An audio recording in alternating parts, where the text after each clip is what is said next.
Hello and welcome to Euro Truck Soliloquy.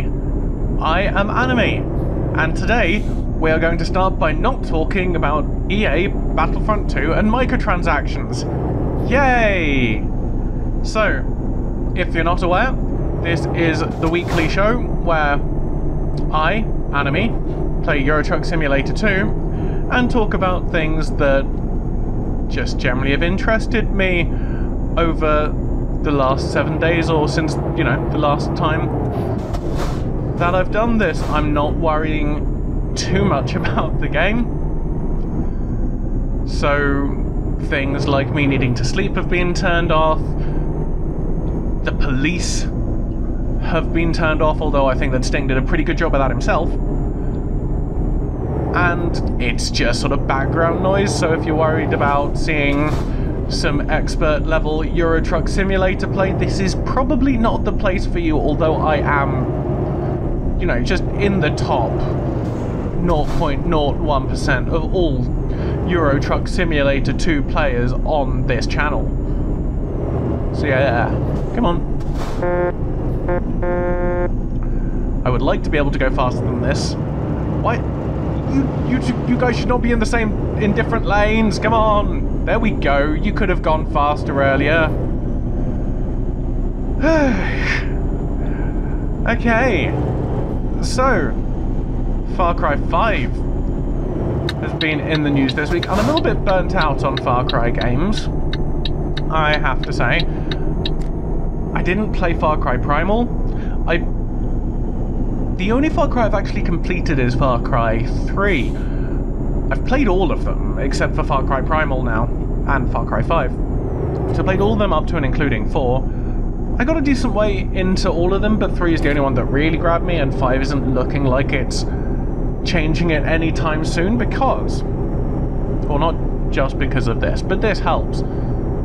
One of the developers, a guy called Dan Hay at Ubisoft, sat down and had a conversation with Eurogamer. And Eurogamer were trying to pin Dan Hay down on the setting. You know, the game is set in rural America, and therefore, us being such SJW liberal cuck nuggets, we want there to be some form of maybe some sort of social commentary going on here. Eurogamer was trying to pin down whether such social commentary existed, and Dan Hay was being typically non-committal, evasive. As you would imagine, because even if there were such commentary, Ubisoft probably still want to sell the game to those alt-right twazzocks who would make a fuss over it like they did with Wolfenstein the New Colossus, and the fact that in Wolfenstein the New Colossus you can kill Nazis in America, and that is a controversial thing now. But that wasn't the interesting part of the interview for me. So Eurogamer asked the question, Far Cry 5 is the first game in the series to let you create your own character. Let's ignore Far Cry 2 for the moment, which let you choose, I think it let you choose from one of like 13 different characters. I might be wrong about this. I've not played Far Cry 2 in, like 5 years or so? Maybe longer? Great fire physics, that game. But that let you choose your own character. I didn't let you create your own character. So it's the first game to let you create your own character in the series. Is that tied to the setting at all? I'm not entirely sure why they thought it would be tied to the setting, but sure, you see a couple of radical departures for the series. Why not ask if they're connected? And Dan Hay responds, and I'm paraphrasing a little bit, but this is more or less what he said. There's something I hate when I play games. You're sitting in your living room, and there's a moment where you say, "Holy moly!" But on screen, your character's like, oh my gosh? It's not your experience. You don't believe it. In Far Cry previously, we had moments where the character on screen did not echo the voice in your head. So, we did it to let you build your own character, to make it so the character is as thin as possible, as close to you or what you make as possible, without a prescription for who you are playing as. Okay. So, the implication here is that we couldn't quite get into previous Far Cry games because Jason Brody had a personality. Because Jason Brody was this frat bro gone native. And those of us who aren't frat bros who enjoy ritual slaughter, we just don't know what he's feeling. We can't enjoy the game properly, can we? No. That's not a thing we can do. Now, there is a temptation in open world games to just have your characters be an avatar of yourself. And I get that, and that works for some games, but the reason we continue playing games, at least for me and I imagine a decent number of other people, is because we're invested in the game. We want to resolve the story. We want to explore the world. Some people might play games just for the wanton destruction, but even Rico Rodriguez has some form of personality.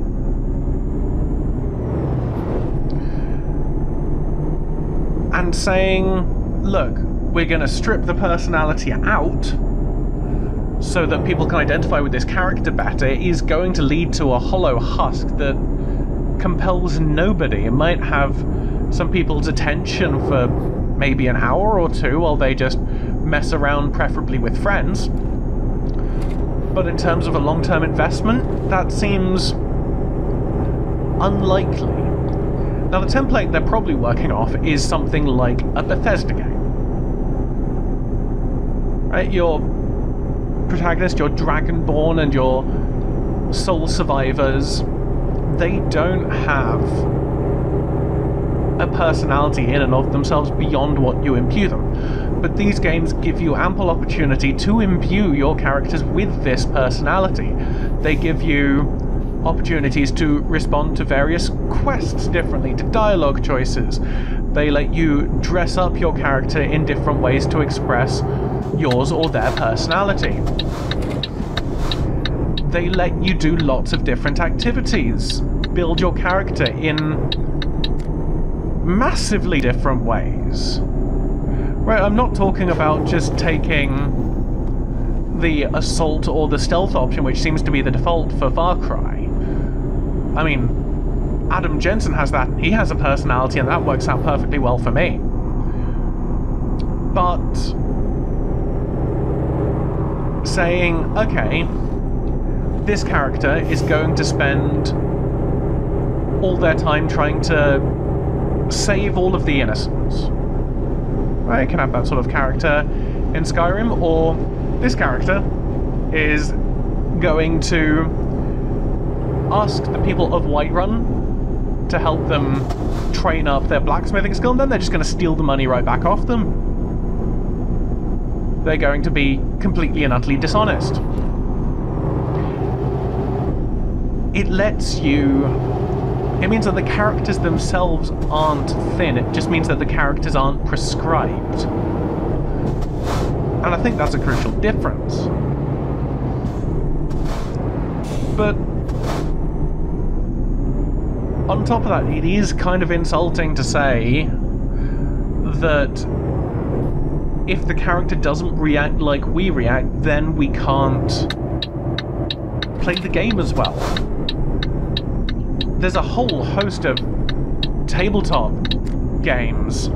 A load of Dungeons and Dragons and Pathfinder and Changeling and Vampire the Masquerade players who would say entirely differently. My characters don't respond like I'd respond, but that's okay because I still have fun playing them. I still have fun possibly thinking how they're going to respond.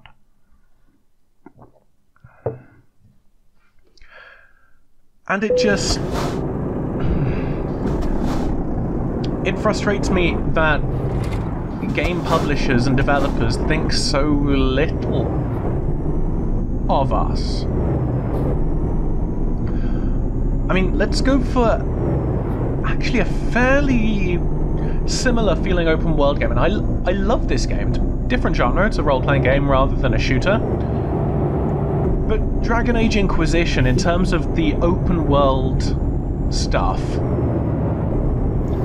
feels fairly similar. There's more to explore and do, there's more interesting stuff there. But the open world itself is... In both games, the open world is a backdrop, it's a maze, it's something to hide things in. Whether, in the case of Dragon Age, that's quests or... well, quests, or in both games' cases, collectibles. You're not there... You're not really changing the open world by being there. Right? But... Dragon Age gives you essentially a selection of personalities you can choose. And a lot of different decisions you can make on the way. And it makes your Inquisitor feel like a character who is in this open world, who is doing things, who is exploring, who is reacting to things, but because we have a say in how they react, we feel invested. Actually, that might be precisely the thing. It's not necessarily that we want thin characters, we want to be able to choose how our characters react. Things like dialogue choices. Although I can't really see that working in a Far Cry game, seeing as they tend to be not that great on the story front. Anyway, have some good characters, but plot-wise, eh. So yeah, Far Cry 5 might turn out to have a protagonist that has a personality, and it was just an unfortunate choice of words, but if it's not, and I suspect that it's not, judging from previous Far Cry games where the protagonists, well, Ajay Ghale didn't have much of a personality. The protagonist in Far Cry 1 had a very loud shirt, but not much of a personality as far as I can remember. But, yeah. We'll see how it goes, but I'm not holding out much hope, even if it does look very pretty. And it's interesting that we're getting this glut of games set in rural America, or just America, evil America. Because, well, Far Cry 5, Resident Evil 7, Wolfenstein: The New Colossus. Can't think of any others, but it's an interesting setting to explore, not least because it means that your default villains aren't just going to be generic brown dudes. But if you're in rural America, that also means that you've got less chance of having helpful brown dudes, but there we go. So the next thing I saw this week was a little opinion piece on Kotaku about difficulty settings, actually looking at Wolfenstein: The New Colossus and seeing its difficulty, its collection of difficulties, and they're very much in line with quote-unquote classic Wolfenstein, where the games will actively call you a baby for going on the easier difficulties, and this can seem funny for those of us who game regularly, because we tend to not use those settings. So we tend to ignore it. We just go, hey, I'm going to click it on normal.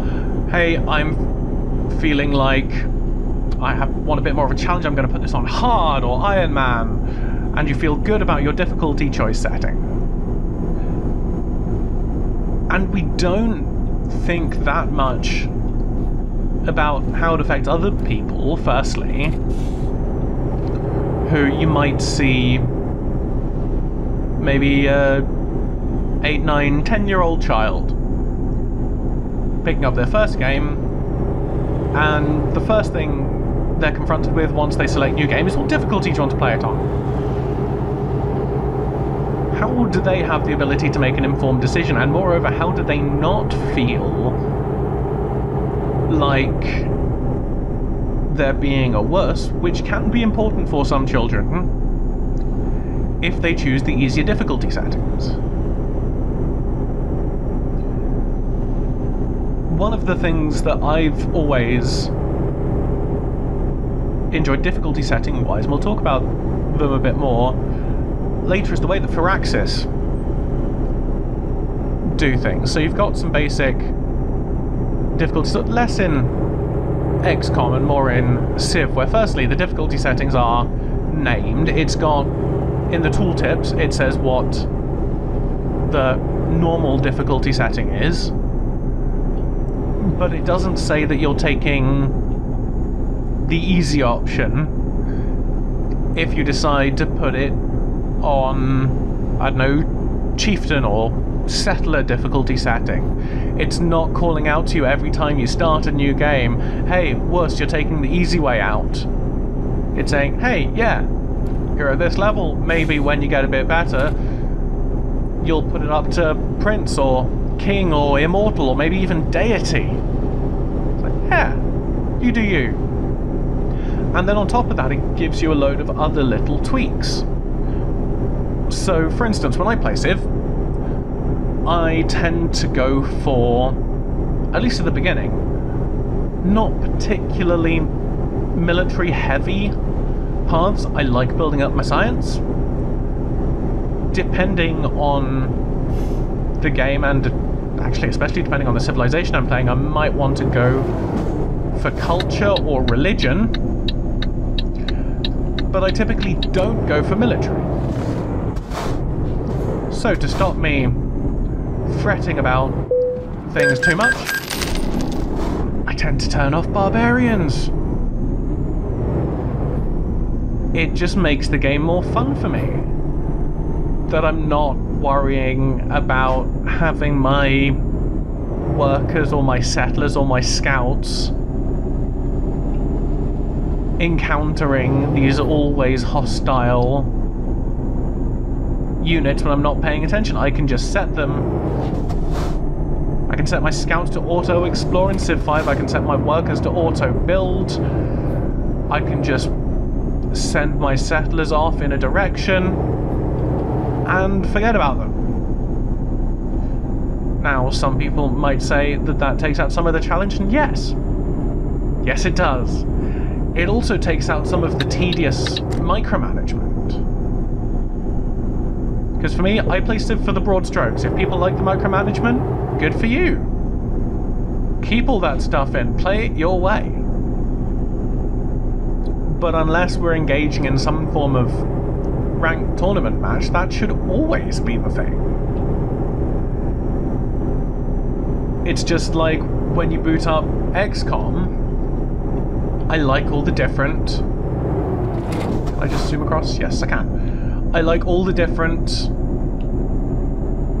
difficulty modifications you can do. I can't remember that many of them off the top of my head, but some, it actually says make the game easier, some make the game harder, some just make the game different. And at the end of the day, what is the harm in that? Thank you, loan installment.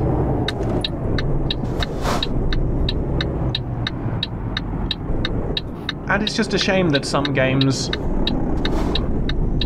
decide to psychologically punish the player for taking a more enjoyable route for themselves. I mean, I'm not even sure about... What was it? I can't remember exactly why you get it, but the Metal Gear Solid chicken hat for going on some form of easy mode. I mean, in one part I think that it's kind of funny, and Yeah, maybe. But on the other hand, you're not gonna want to be playing the game in front of your friends with such an obvious marker that you've lowered the settings.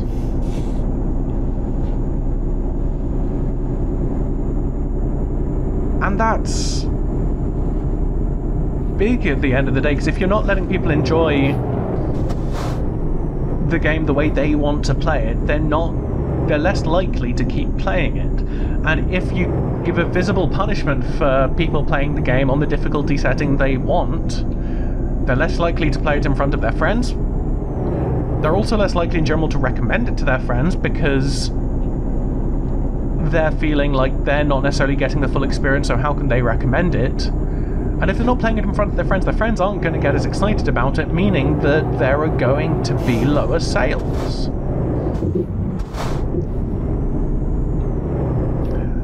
I think, although I could be dissuaded from this opinion, I'm currently fine with difficulty achievements. I'm someone who likes achievements, and I will aim to get them, and that might actually hamper my enjoyment of the game. So some difficulty achievements are actually negatively impacting my game experience. But on the other hand, I mean, achievements should be for achievements, right? So I think at the end of the day, I'm fine with them, even if there probably is a negative impact. Like, for instance, my first playthrough of Dishonored, a game which I now love.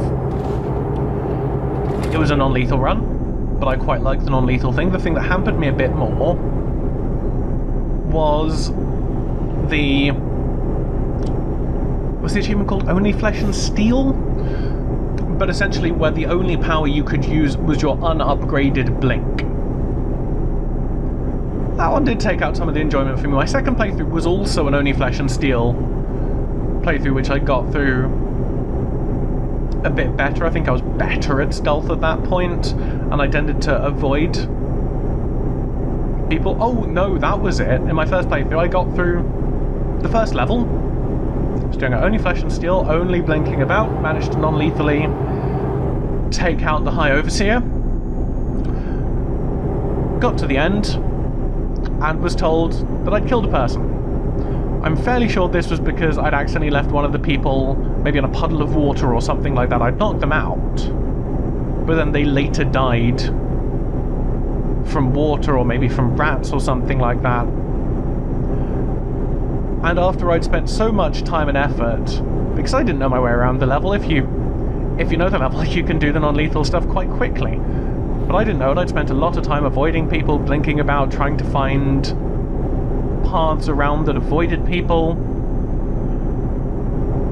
And it felt like a bit of a smack in the face, and then I just kind of stopped, because I was going both for the No Powers achievement and the non-lethal achievement, and the also unalerted achievement.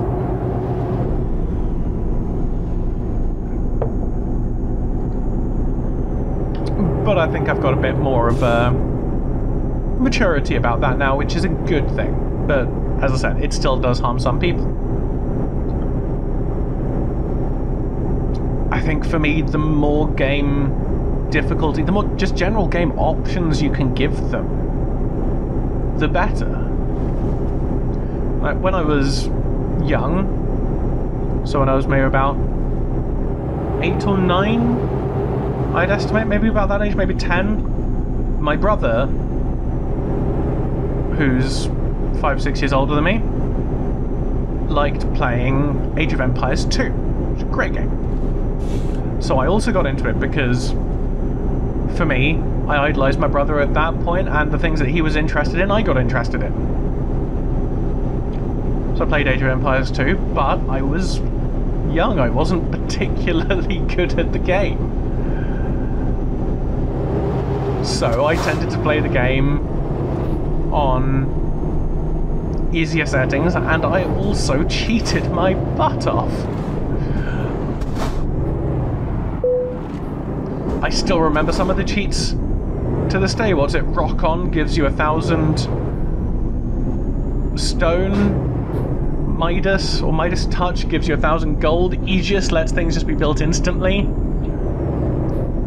Lumberjack was at 1,000 wood. So something like Jimmy C beefsteak, something like that for food. And the best one, in your medieval strategy game when you were shepherding Jeanne d'Arc around France trying to complete her campaign, just open up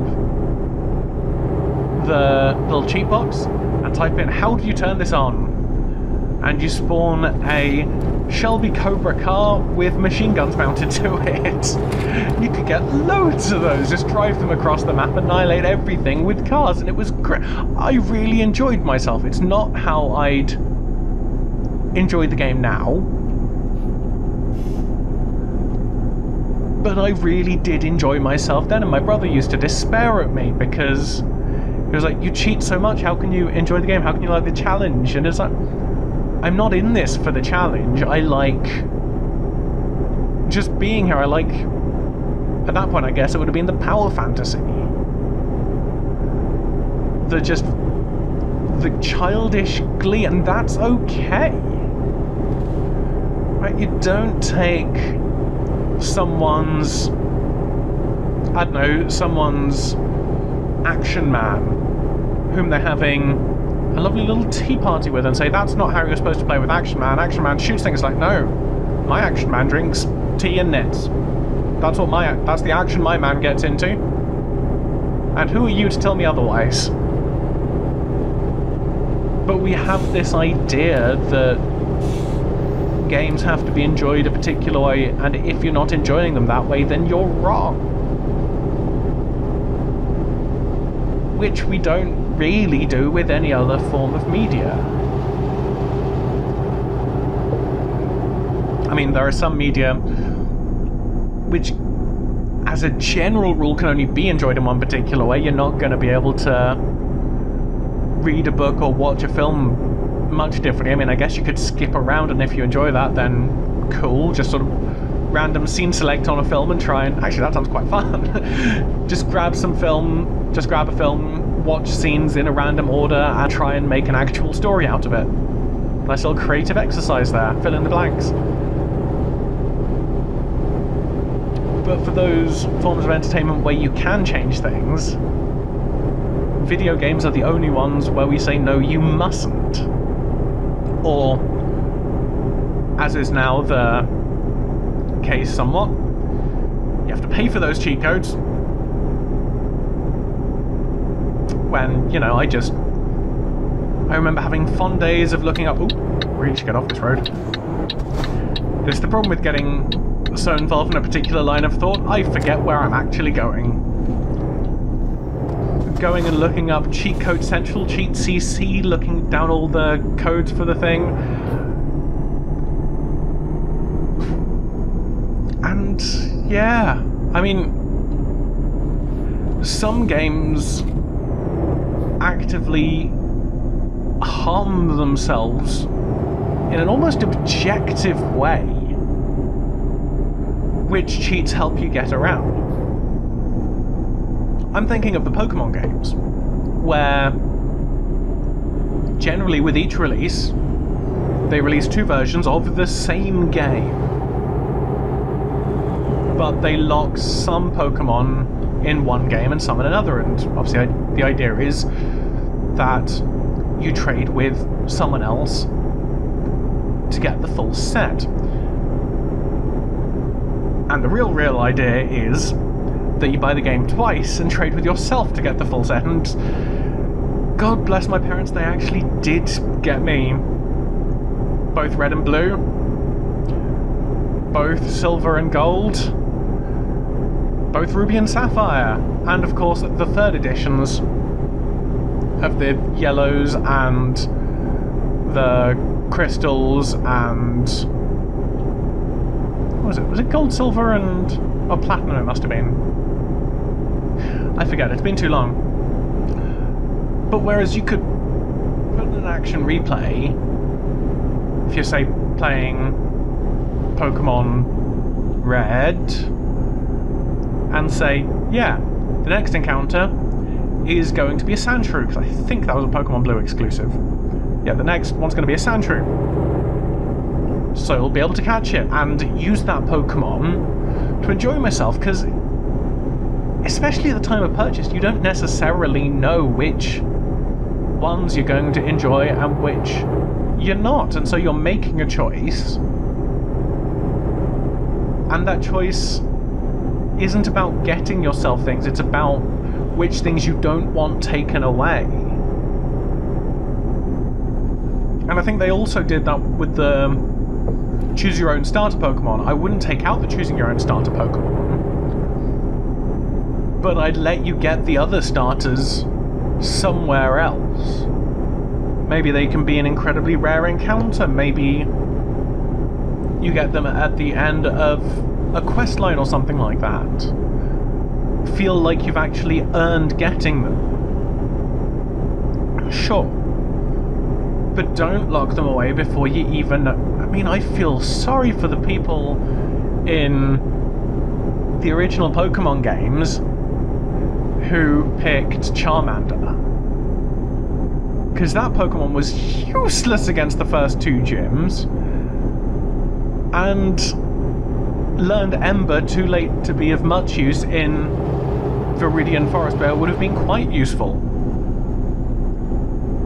Had to get yourself a Nidoran or something like that, or a Butterfree to deal with Brock. Nidoran, or was that Pokemon Yellow that you could get a Nidoran on Route, like, 23, 28, something like that? Essentially, let players do what they want with your... Don't be so precious about your product and say it can only be enjoyed in one way. Please. That's not to say that there's no virtue in difficult games. In games being challenging, I would not... I mean, I wouldn't be upset at seeing an easy mode in Dark Souls, but maybe just not have those people access the online component. But yeah, if you're in an online anonymous experience, sure, level the playing field. You don't want that to be any other way. Otherwise you end up with a Battlefront-like situation. But if people are just enjoying their own experience or just playing with friends, why not? So yeah, talking about Battlefront, Blake Jorgensen from EA made an interesting statement this week. I believe I've not got it written down in my notes here. I think he's the CFO, he's some EA high up, but he was talking to some people. I can't remember the specifics of the people he was talking to, but it wasn't games journalists and it wasn't gamers. And he was talking about the microtransactions in Star Wars Battlefront 2. And he said, we removed the microtransactions because the real issue the consumer had was they felt it was a pay-to-win mechanic. Well done, Blake. You are right. The consumers did feel it was a pay-to-win mechanic, and they don't like pay-to-win mechanics. He added, the reality is there's different types of players in games. Some people have more money than time, and some people have more time than money. And you want to always balance those two. And this is true. You do want to balance those. You want people who only play this multiplayer game maybe once a week. Just, you know, they play a game or two on Friday evening or something like that to unwind from the week, and they don't have the inclination or the time or whatever to play at any other time. You want those people to feel like they have some form of chance. Skill should always be involved, of course, and the more you practice, the more skilled you're going to get. But mechanics that let occasional players still feel useful are good. Now, there is an obvious way to balance these groups of players. The players who have the time, the players who have the money, and also the players who have neither. Let's not forget that there might be some people at university, let's say university, there are lots of other circumstances where this could occur, where they're in the library 13 hours a day, they get a couple of days, they get a couple of hours off, and they're like, I want to dip into this online shooter. Why not? I don't have the money to pay for microtransactions, I don't have the time to get really good, but I want to have a nice experience. And the way to balance this is to not have gameplay rewards.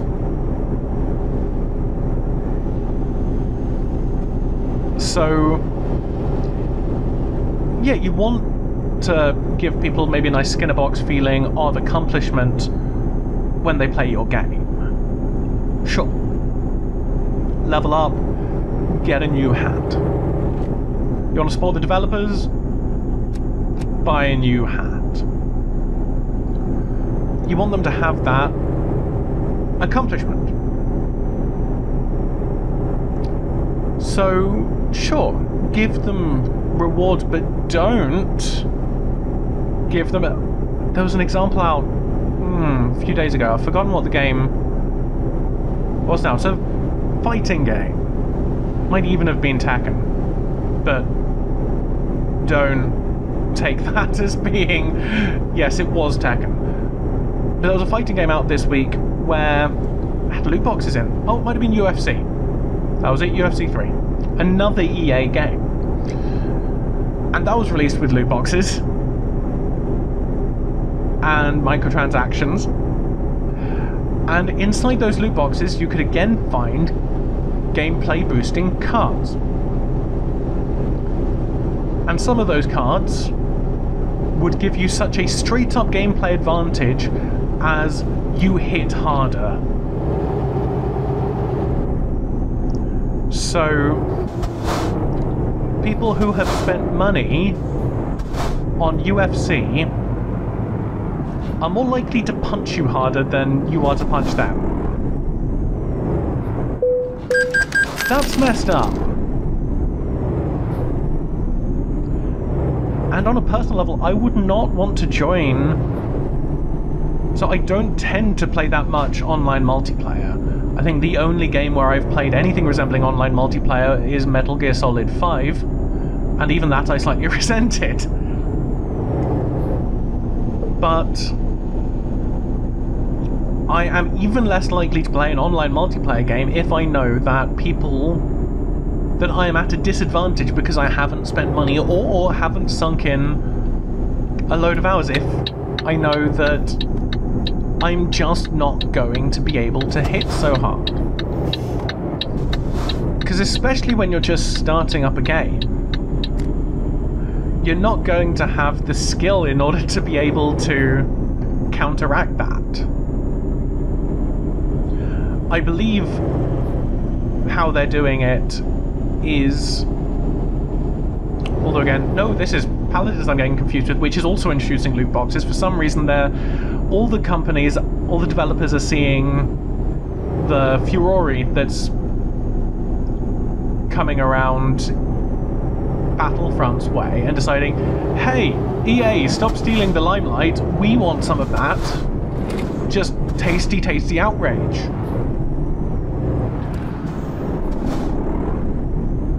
And let's see if I can actually navigate this.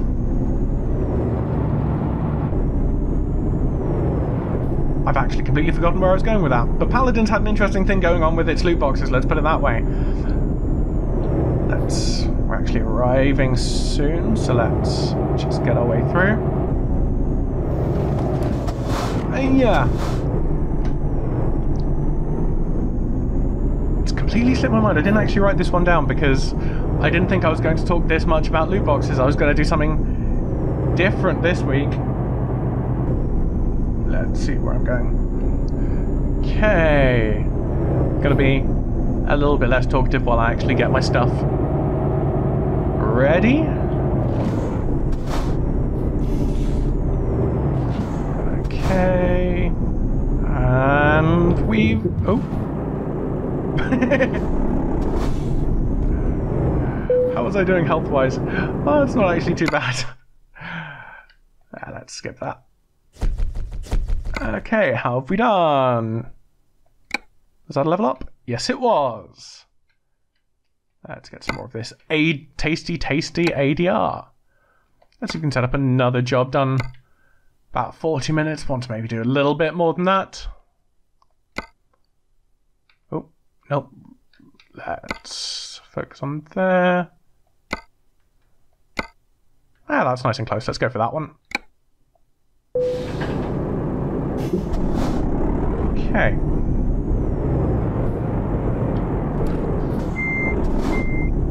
She'll probably fuel up at some point, but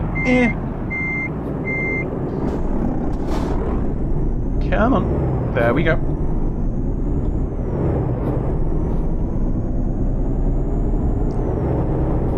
So yeah, let's... I always get a little bit careless, particularly when I don't have a load behind me, because I forget just how quickly this thing can accelerate. So yeah. Ooh. Come on, there we go.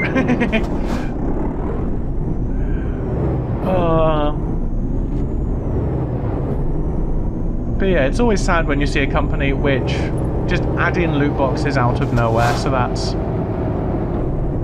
a shame for Paladins fans.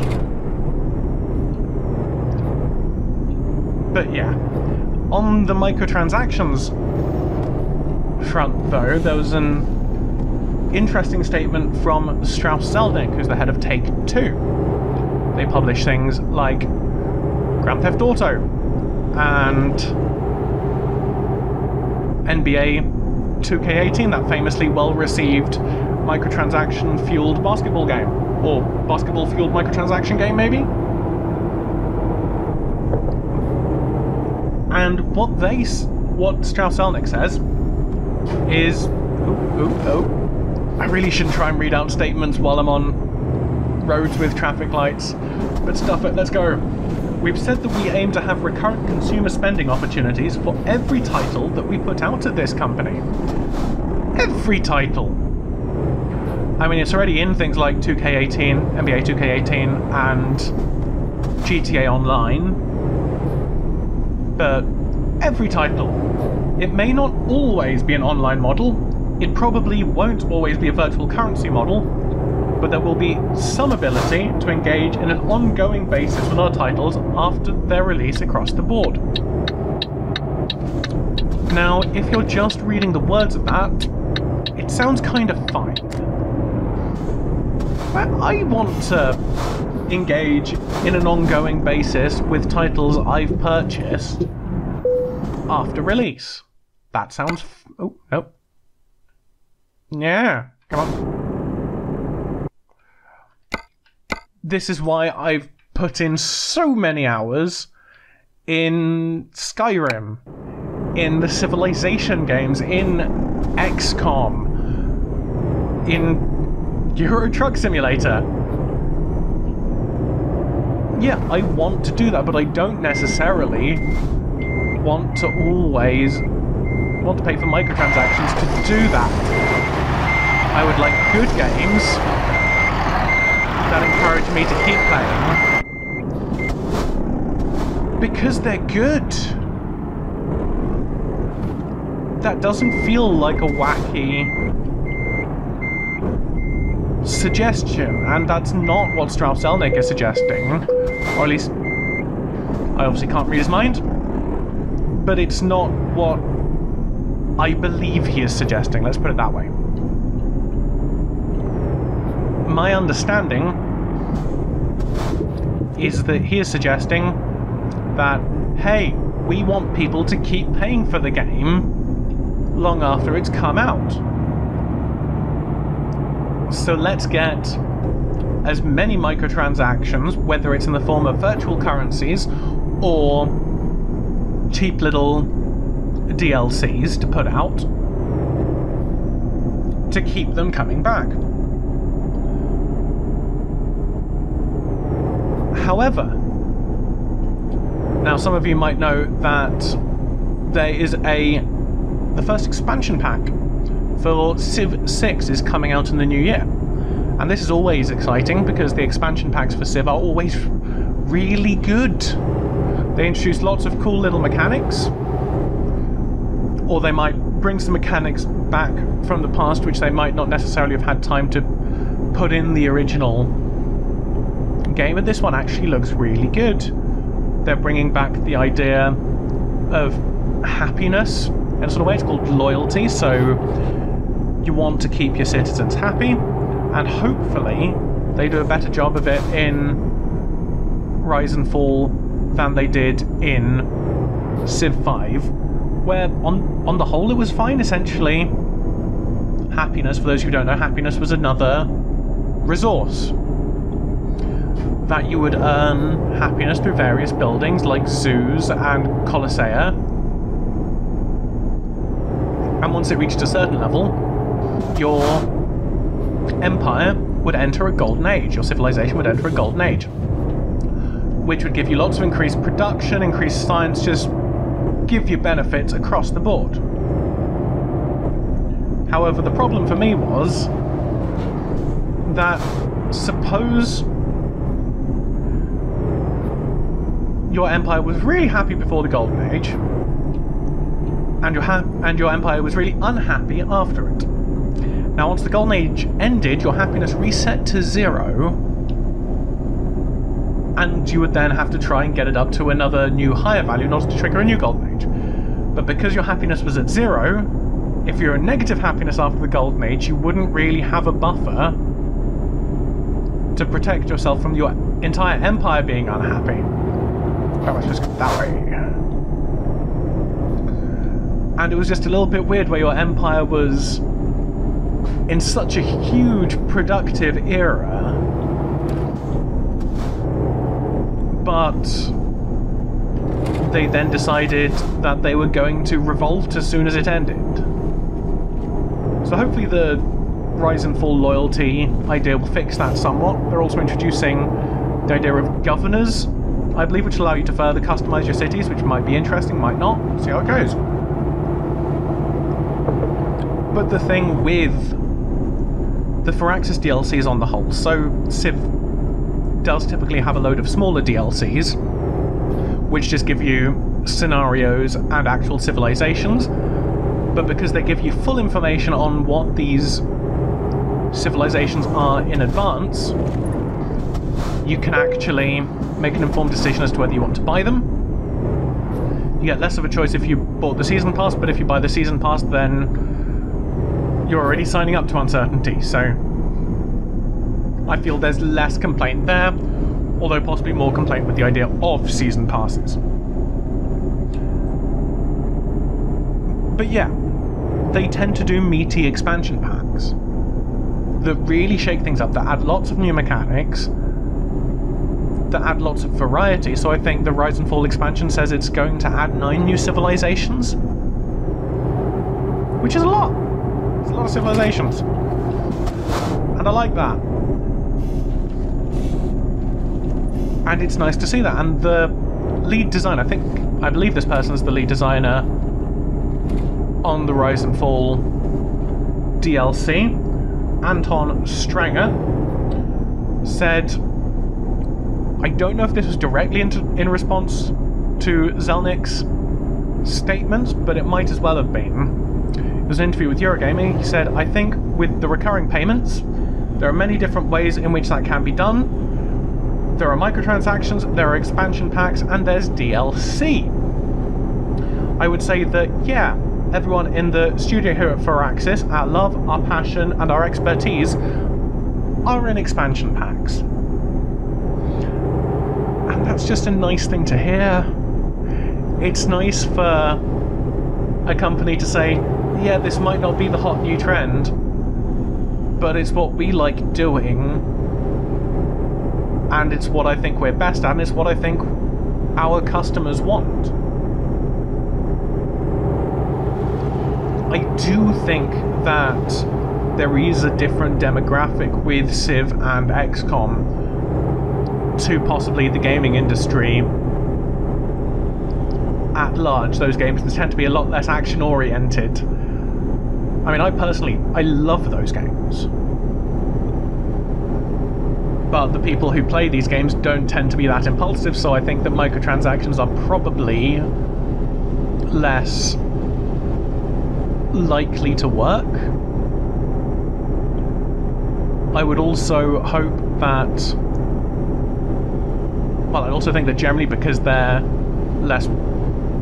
less mainstream appeal, the players are probably a bit more clued in, because you'd have to be outside the mainstream to really want to play them, possibly.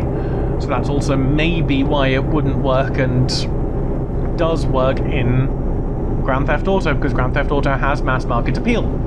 But that's just me speculating, and I don't want to fall into the trap of thinking, yeah, these people who play these games I like are inherently better than others, because that's just a ridiculous way of looking at things.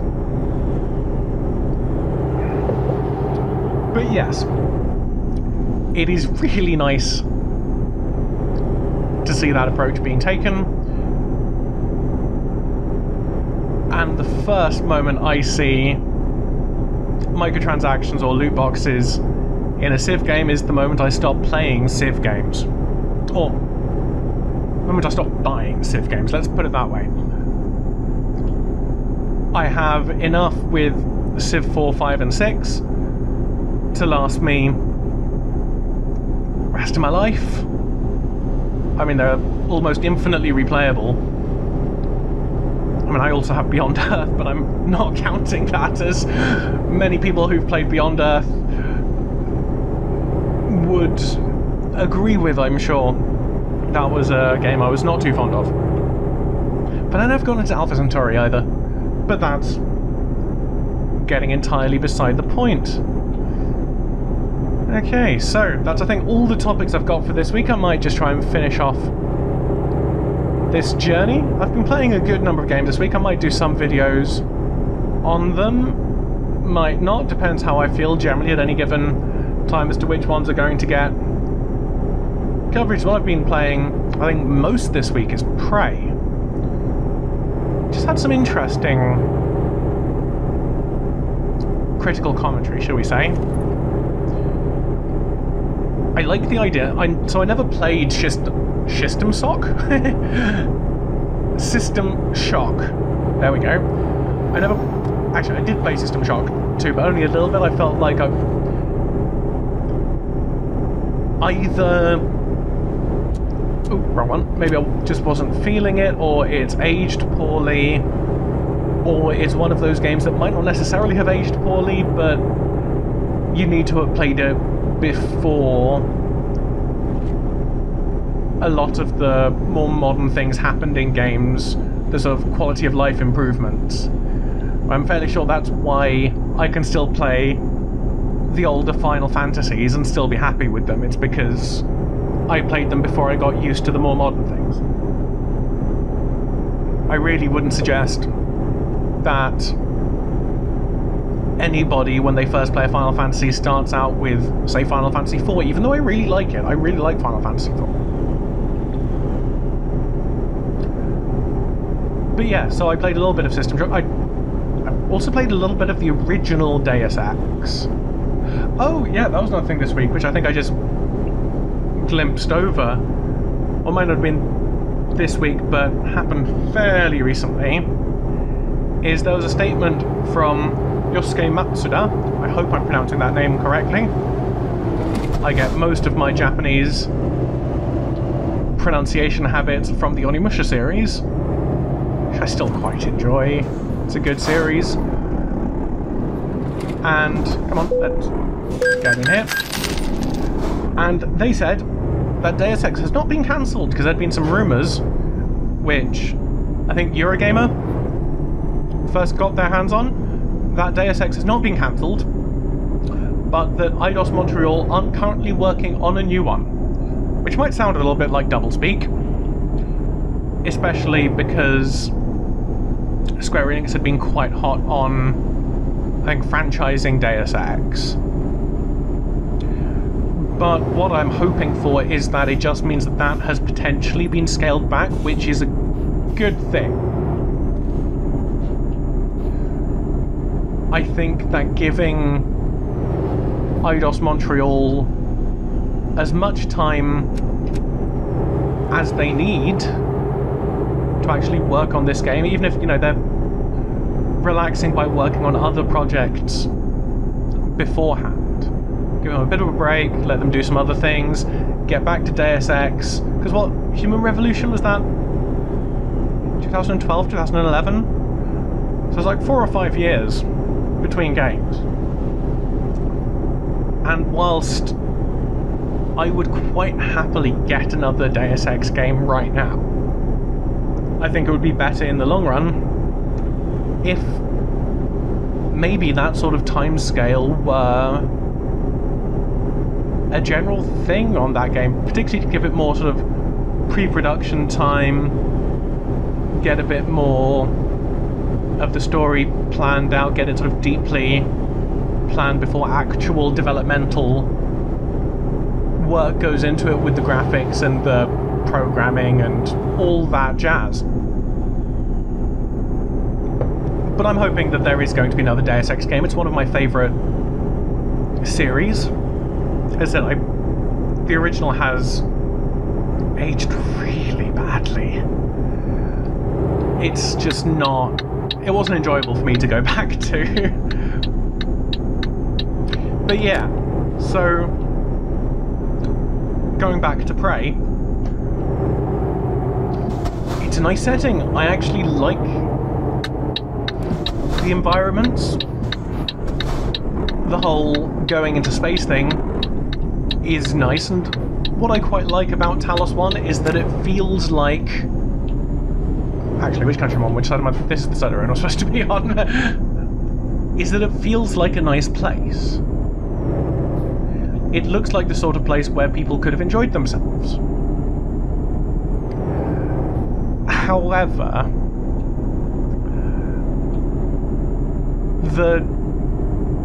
I'm fairly sure I know what the twist is going to be. I'm not going to spoil it here,